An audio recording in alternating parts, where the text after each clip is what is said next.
주를 멀리 떠났다 이제 옵니다. 나 죄의 길에 시달려 주여 옵니다. 나 이제 왔으니 내 집을 찾아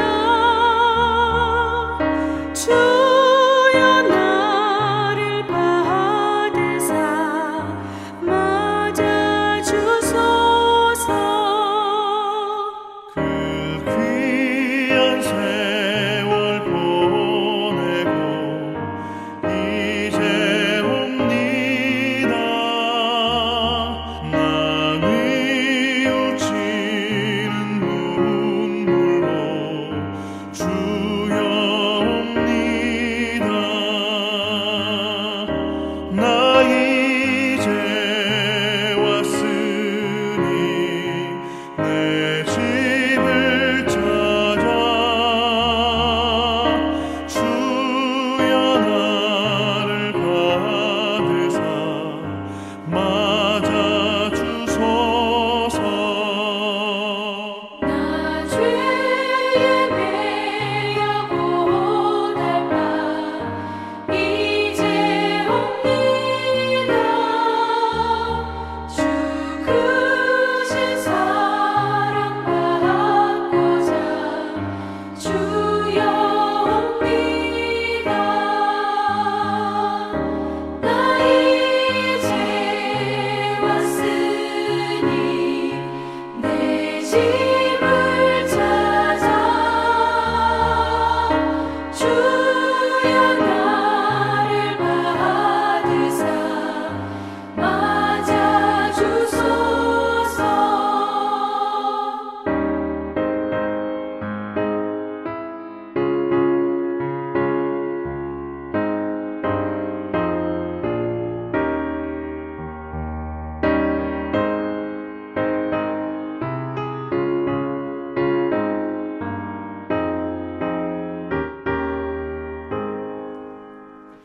이 병든 맘을 고치려 이제 옵니다.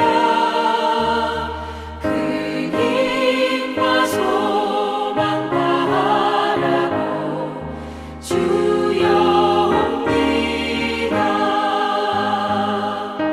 나 이제 왔으니 내 집을 찾아 주여 나를 받으사 맞아 주소서. 나 바랄 것이 무언가 우리 주 예수 날 위해 죽임 당하신 믿고 옵니다. 나 이제 왔으니 내 집을 찾아 주여 나를 받으사 맞아 주소서.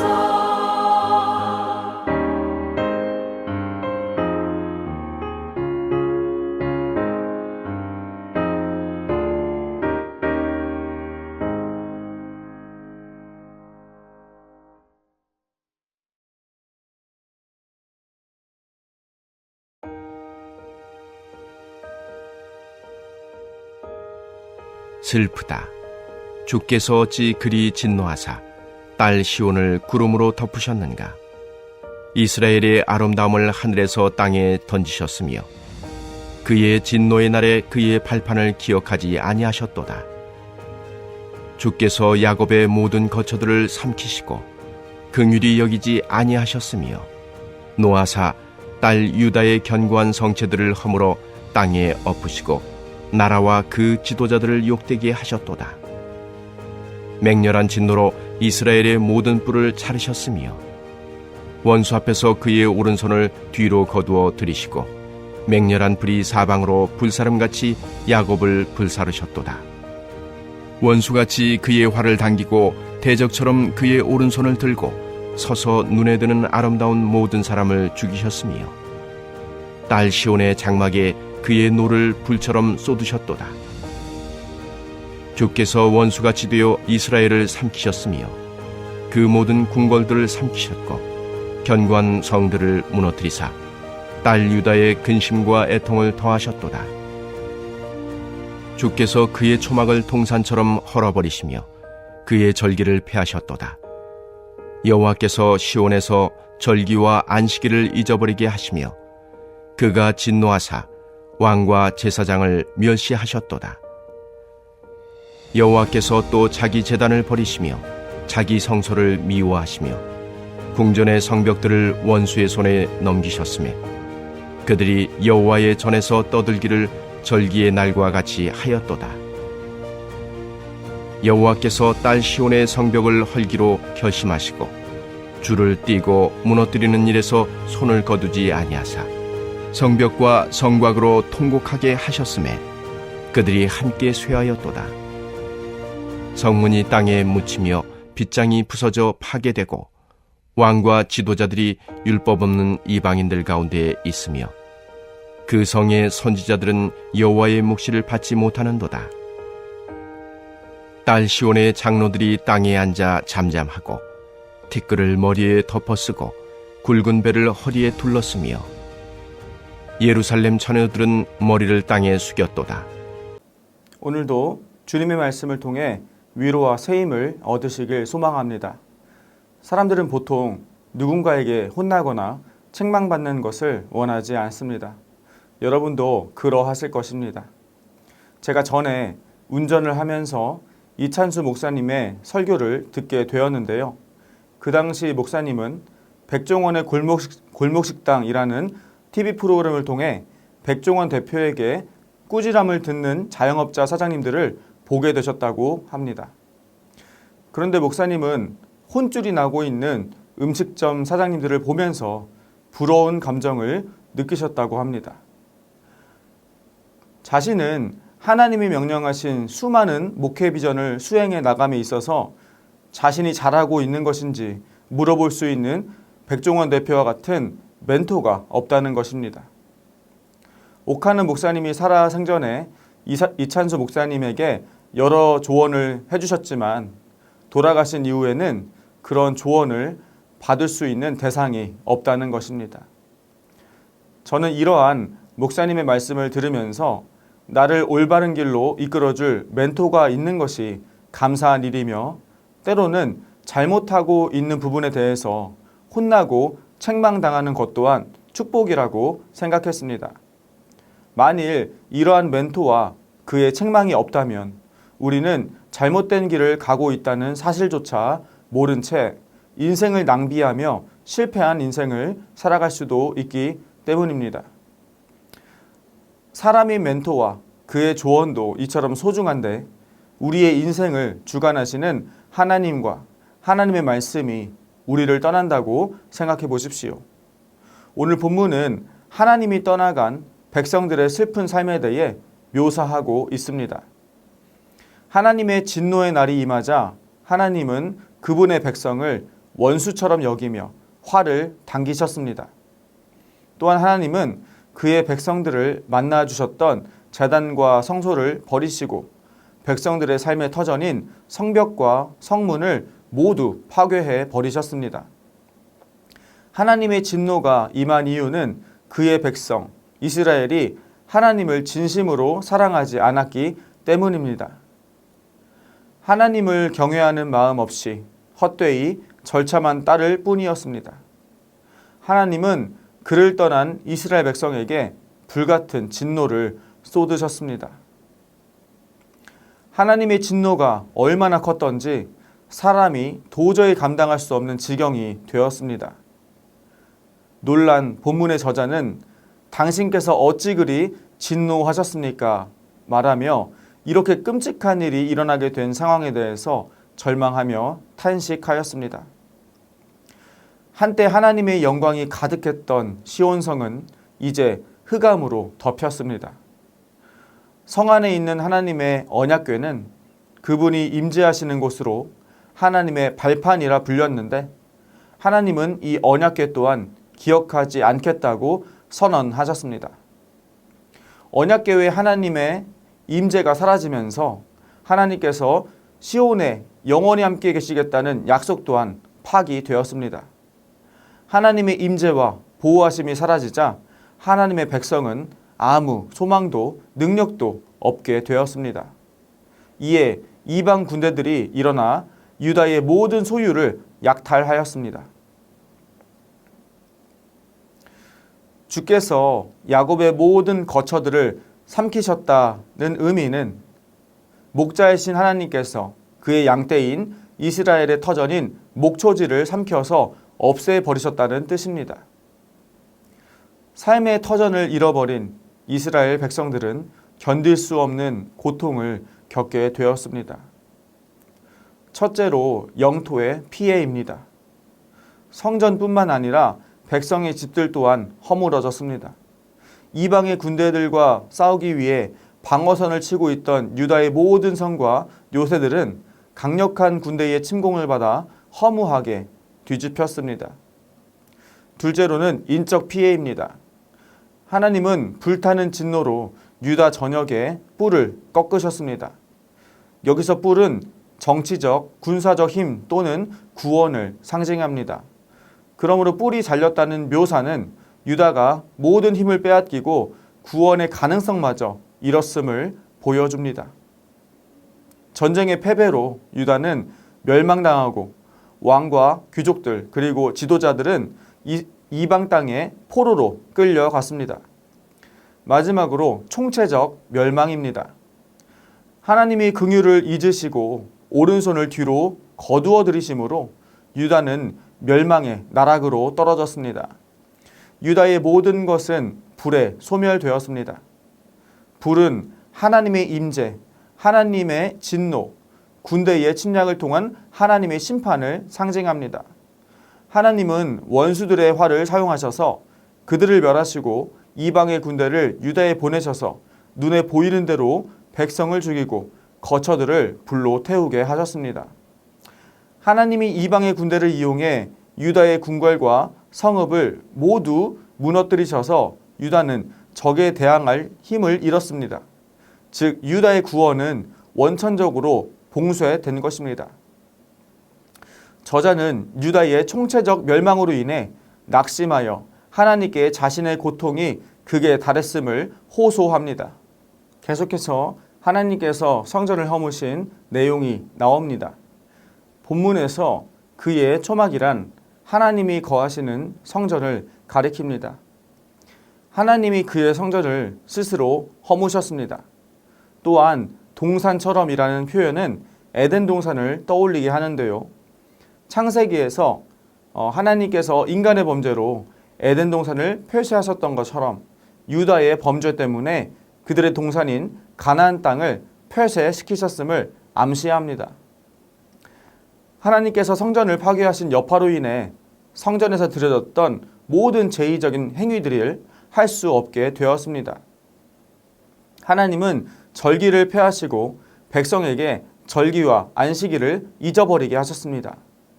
헛되이 지키는 종교 예식이 하나님께 의롭지 못했기 때문입니다. 이런 지경에 이르게 되자 하나님께서는 그분을 위한 제단을 멀리 던져 버리셨습니다. 하나님은 그 제단을 버리실 뿐만 아니라 미워하셨습니다. 제사장들이 하나님을 사모하는 영적 감각은 내동댕이 치고 오직 물질의 제사만을 드렸기 때문입니다.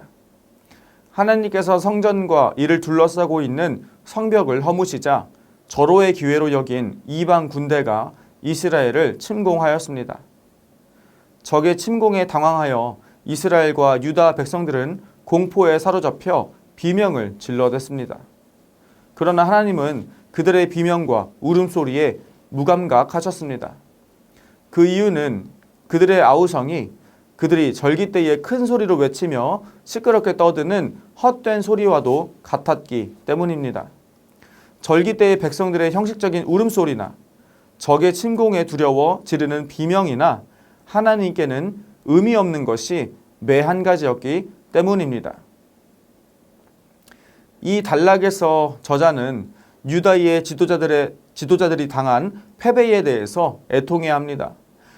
하나님은 이방의 군대를 통해 심판하시는 일을 멈추지 않으셨습니다. 성벽과 성곽이 무너지자 그 안에 있는 모든 지도자가 통곡했습니다. 그리고 그들은 쇠잔해졌습니다. 성문이 빗장과 함께 파괴되자 율법 없는 야만적인 이방의 군대가 침입했습니다. 성 안에 남아있던 지도자들은 이방인과 같은 존재가 되었고 선지자들은 여호와께 그 어떤 계시도 얻지 못했습니다. 저자는 이어서 예루살렘 처녀들의 비참한 현실에 대해 묘사합니다. 예루살렘은 종종 처녀에 비유되어 유다가 누리는 영광을 상징했습니다. 그 아름다운 성읍이 머리를 땅에 숙였다는 것은 유다 전체가 비천해졌다는 의미입니다. 유다의 영광이 땅에 떨어져 처참하게 욕보였다는 것을 저자는 그림을 그리듯이 묘사하며 탄식하고 있는 것입니다. 삶의 현실이 먹구름 낀 것처럼 어두울 때 우리를 버티게 하는 힘은 어디로부터 오는 것일까요? 신기하게도 그 힘은 절망의 나락에서부터 올라옵니다. 본문에서는 현실을 개선하기 위해서는 현실과 싸우는 것보다 좌절하는 편이 더 낫다고 우리에게 말하고 있습니다. 왜 그런 것일까요? 본문의 저자는 하나님께 탄식하며 기도하기 전에 먼저 절망하였습니다. 그렇게 절망하는 것이야말로 종잡을 수 없는 현실에 대한 정확한 해답이기 때문입니다. 즉, 절망의 원인이 종잡을 수 없는 현실이 아니라 바로 내 자신이라는 것입니다. 저자는 한계투성이인 자신이 절망의 원인이라는 것을 깨닫고 그 절망을 발판 삼아 하나님께 의지하며 나아갑니다.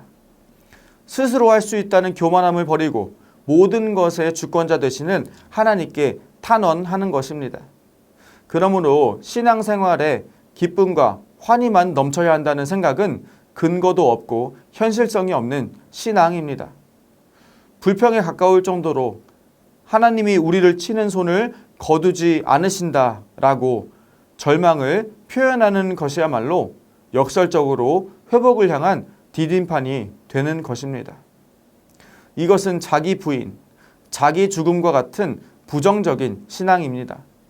그러나 이러한 부정이 부활을 긍정합니다. 우리는 우리가 시도하려는 모든 것에서 손을 떼고 먼저 우리를 치시는 그 전능하신 하나님의 손을 바라보아야만 합니다. 왜냐하면 우리를 치시는 하나님의 손이야말로 우리를 위해 대신 십자가에 못 박히신 자비의 손, 누구든지 받아주시는 너그러운 사랑과 은혜의 손, 우리가 소망하는 유일한 손이기 때문입니다. 우리가 생각하는 최악의 상황은 하나님의 손이 우리를 치는 상황이 아닙니다. 하나님이 우리를 떠나가셔서 우리가 하나님으로부터 어떠한 책망도 듣지 못하는 상황이 가장 두려운 일입니다. 하나님께 책망을 들을 수 있는 사람이 잘못된 길에서 벗어나 구원의 길, 생명의 길로 걸어갈 수 있기 때문입니다. 그러므로 하나님께 책망을 받는 것이 은혜요, 축복인 것입니다. 우리가 오늘 자기 부인의 신앙을 가지고 하나님의 책망을 겸허히 듣는 하루 보내길 소망합니다. 우리 함께 이 시간 기도하기 원합니다. 첫째로 오늘 우리가 하나님께 책망을 받는 것이 은혜라는 사실을 깨닫고 주님 말씀에 귀 기울이는 삶을 살도록 기도하시겠습니다. 둘째로 해외 선교사님들과 농촌교회, 개척교회 목사님들의 영육 간의 강건함을 위해서 기도하시겠습니다. 마지막으로 다음 세대를 위한 새성전 건축이 주님의 인도하심을 따라 순적하게 이루어지도록 함께 마음을 모아 기도하시겠습니다.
있습니다.